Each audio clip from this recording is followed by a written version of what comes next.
திபேரியு Caesar ஆட்சி செய்து வந்த 15ஆம் ஆண்டில் பொந்தியு பிலாத்து யூதாவின் ஆளுநராக இருந்தார்.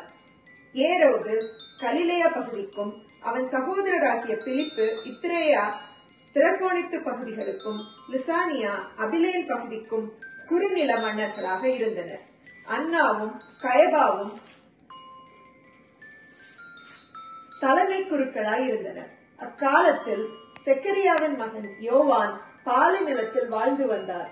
அவர் கடவுளின் வாக்கை பெற்றார். பாவ மன்னிப்பு அடைய மனமாறி திருமுழுக்கு பெறுங்கள் என்று யோர்தானாற்றை அடுத்துள்ள பகுதிகள் அனைத்திற்கும் சென்று அவர் பறைசாற்றினார். இதை பற்றி இறைவாக்கினர் எசையாவின் உரைகள் அடங்கிய நூலில் இவ்வாறு எழுதப்பட்டுள்ளது. பாலை நிலத்தில் குரல் ஒன்று முழங்குகிறது, ஆண்டவருக்காக வழியை ஆயத்தமாக்குங்கள், அவருக்காக பாதையை செம்மையாக்குங்கள், பள்ளத்தாக்குகள் எல்லாம் நிரப்பப்படும், மலை குன்று யாவும் தாழ்த்தப்படும், கோணலானவை நேராக்கப்படும், கரடு முரடானவை சமதளமாக்கப்படும், மனிதர் அனைவரும் கடவுள் அருளும் மீட்பை காண்பர். இது ஆண்டவரின் அருள்வாக்கு. இறைவா உமக்கு நன்றி.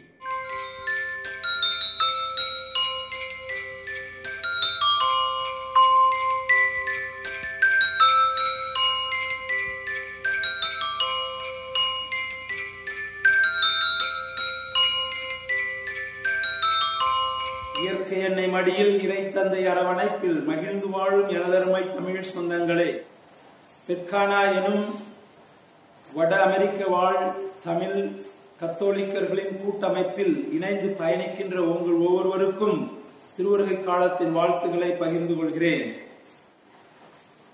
முதல் வாரத்தில் எதிர்நோக்கு என்னும் மெழுகுதிரியை ஏற்றி சிந்தித்து வந்த நாம் 2ஆம் வாரத்தில் அமைதி என்னும் மெழுகுதிரியை ஏற்றி தியானித்துக் கொண்டிருக்க அழைக்கப்படுகின்றோம்.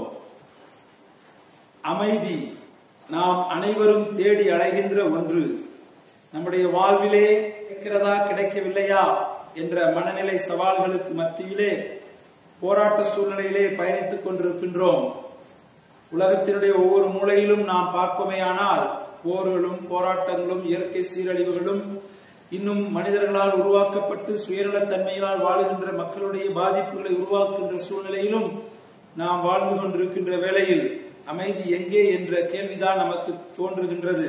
கண்டிப்பாக இறைவன் நமக்கு கொடுக்கப்பட்ட இறை வார்த்தையினுடைய அடிப்படையில் நாம் காண்கின்றோம், இதோ உங்களுக்கு நான் அளிக்கின்ற அமைதி இந்த உலகம் கொடுக்கின்ற அமைதியை போல அல்ல, செல்வங்கள் செழிப்புகளை கொடுப்பது போல அல்ல, நிறைவானதாக முழுமையானதாக என்றென்று நிலைத்திருக்கக்கூடியதாக இருக்கிறது என்பதை கூறுகின்றார்.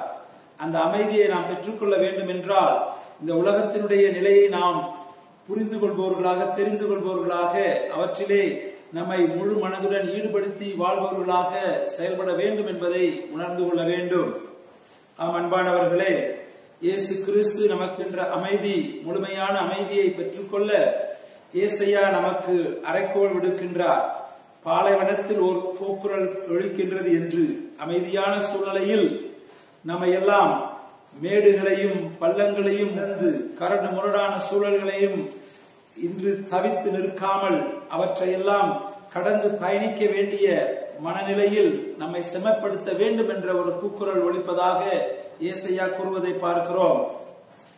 மேடுகளை சமதளமாக்குவதும் பள்ளத்தாக்குகளை நிரப்புவதிலும் நாம் ஈடுபட வேண்டும்.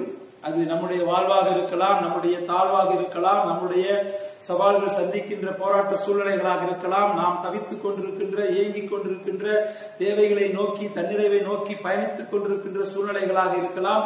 அனைத்தையும் கடந்து செயல்படுவதற்கு தேவையான அருளை கொடுக்கின்ற அந்த அமைதியை தேடி அலைபவர் இருக்கின்றார். ஆனால் இங்கே இறைவன் இயேசு கிறிஸ்து நமக்கு நற்செய்தி வழியாக கொடுக்கின்ற செய்தி அதுதான். அவரே நற்செய்தியாக இருக்கிறார்.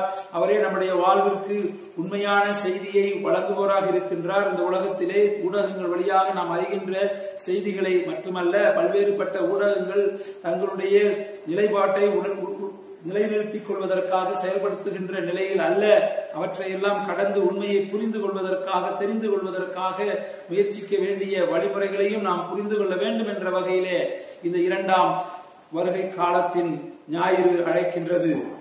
அன்பானவர்களே, நம்முடைய வாழ்வினுடைய போராட்டங்களை கடந்து செல்வதற்கு, வழிமுறைகளை தேடி செல்வதற்கு இறைவன் கொடுக்கின்ற ஒரே வழி மனமாற்றம். மனமாற்றம் என்பது அது ஒவ்வொரு நாளும் நடக்கக்கூடியதாக இருக்கின்றது, அனுதினமாக பயணிக்கக்கூடியதாக இருக்கின்றது. பலவீனப்படுகின்ற சூழ்நிலைகளிலிருந்து நாம் விடுபடுவதற்கு நாம் விழிப்பாக இருக்க வேண்டும். அந்த விழிப்பு தன்மையிலே தயாரிப்புடன் இருக்க வேண்டும். அந்த தயாரிப்பு தன்மையிலே தொடர்ந்து பயணிக்க வேண்டும். அந்த பயணிப்பு இறைவனுடைய வழியில் இருக்கிறதா என்பதை புரிந்து கொள்ள வேண்டும், தெரிந்து கொள்ள வேண்டும். அவற்றிலிருந்து விடுபட்டு போகின்ற சூழ்நிலையிலே மீண்டும் நம்மை சீர்படுத்திக் கொள்ள வேண்டும் என்ற நிலையை அழைப்பு விடுத்து நமக்கு சவால் விட்டு அழைக்கின்றது. அன்பானவர்களே, இந்த திருவருகை காலத்திலே நம்மை மன ஆத்ம சோதனை செய்து கொள்வோம். நம்ம வாழ்வினுடைய சூழ்நிலையிலே இருக்கின்ற தடுமாற்றங்களை தடமாறாமல் இருக்கின்ற நிலைகளுக்கு மாற்றிக்கொள்வோம். தடுமாற்ற சூழ்நிலைகளை நம்மை சரிபடுத்தி இறைவன் பயணித்து இறைவனுடைய மக்களாக, இறைவனுக்கு உரியவர்களாக செயல்படுவோம். இதோ கிறிஸ்து பிறக்க இருக்கின்றார். அந்த பிறப்பு விழாவை கொண்டாட இருக்கின்றோம். அந்த மகிழ்விற்கு உரிய வகையிலே நம் உள்ளத்தை தயாரிப்போம். ஒவ்வொருவரும் உள்ளத்தை தயாரிப்போம். உலகத்தினுடைய மாற்றத்தை காண்பதற்கு உள்ளத்திலிருந்து எழுகின்ற நிறைவை மட்டுமே தெளிவை கொடுக்க முடியும் என்ற நிலையை உணர்ந்து கொண்டு பயணிப்போம். முழு முயற்சியுடன் செயல்படுவோம்.